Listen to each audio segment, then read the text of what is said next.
Selamat siang Ibu-Ibu. Siang Ibu Bidan. Iya, baik. Terima kasih atas kedatangannya ya. Ya, jadi mungkin ada yang bertanya di sini kenapa Ibu Bidan undang ya. Ya, jadi Ibu Bidan undang Ibu-Ibu di sini karena Ibu Bidan ingin menjelaskan sesuatu, apalagi Ibu-Ibu ini Ibu calon-calon pengantin ya. Nah, jadi Ibu Bidan akan melakukan penyuluhan mengenai pemeriksaan tambahan fertilitas ya. Akan dibaca itu.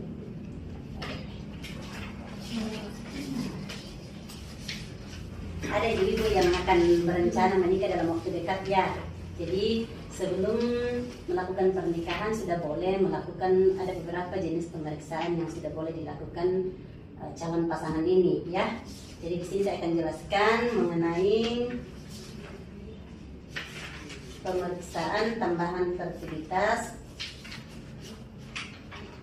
Nah, yang mana fertilitas sendiri ini saya jelaskan sedikit Ibu. Fertilitas atau yang dalam bahasa Latinnya biasa disebut live birth adalah proses lahirnya bayi dari seorang perempuan dengan adanya tanda-tanda kehidupan seperti bernafas, menangis, bergerak dan sebagainya ya. Nah, kemudian ada beberapa faktor yang mempengaruhi fertilitas.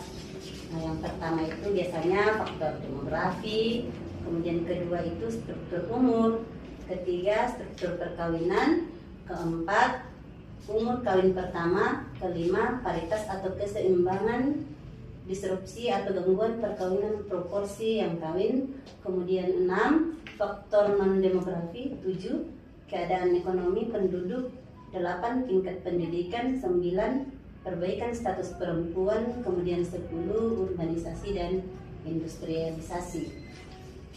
Nah, kemudian ada beberapa cara pemeriksaan fertilitas. Yang pertama ada penilaian hasil pemeriksaan semen, kemudian yang kedua kurva temperatur basal, kemudian yang ketiga pemeriksaan mucus cervix, keempat uji pasca coitus.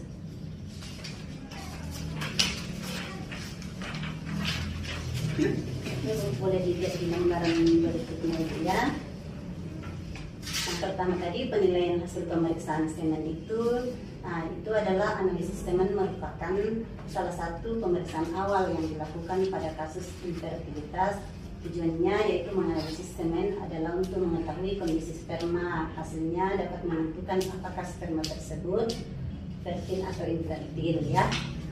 Kemudian yang kedua kurva temperatur basal yaitu atau suhu tubuh basal.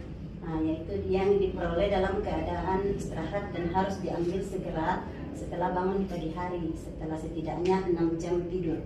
Tujuannya pencatatan suhu basal untuk mengetahui kapan terjadinya masa subur atau ovulasi. Kemudian yang ketiga, pemeriksaan mucus cervix dilakukan dengan cara mengenali masa subur dan siklus menstruasi dengan mengamati lender cervix dan perubahan rasa pada vulva menjelang hari-hari ovulasi.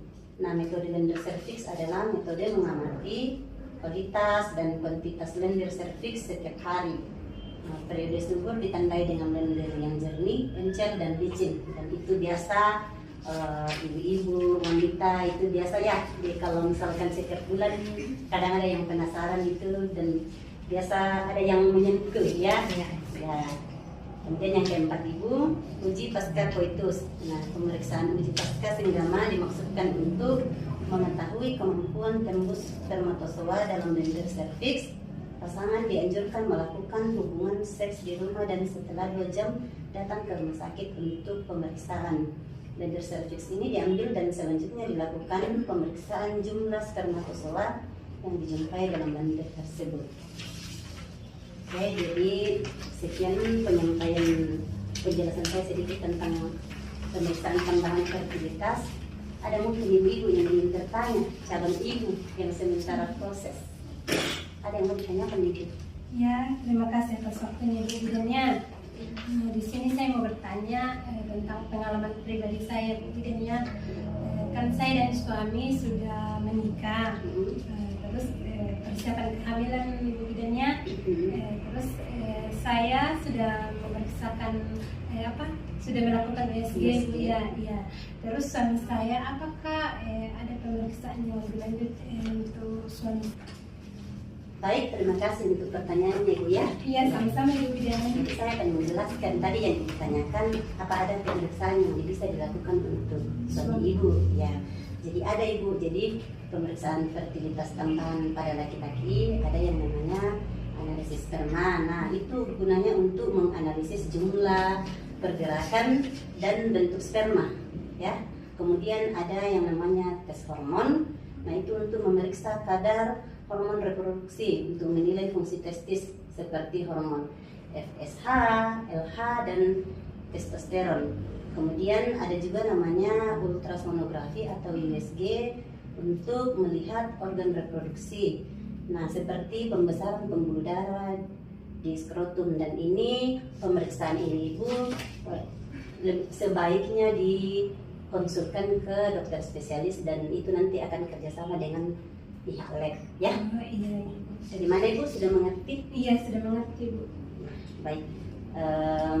Ibu-ibu yang lain sudah mengerti Bu? Sudah Ibu Bidan. Ya, semoga persiapan pernikahan ibu-ibu berjalan lancar ya. Amin. Persiapan dalam masa persiapan kehamilannya juga nanti semuanya berjalan lancar, dan terima kasih untuk kehadirannya.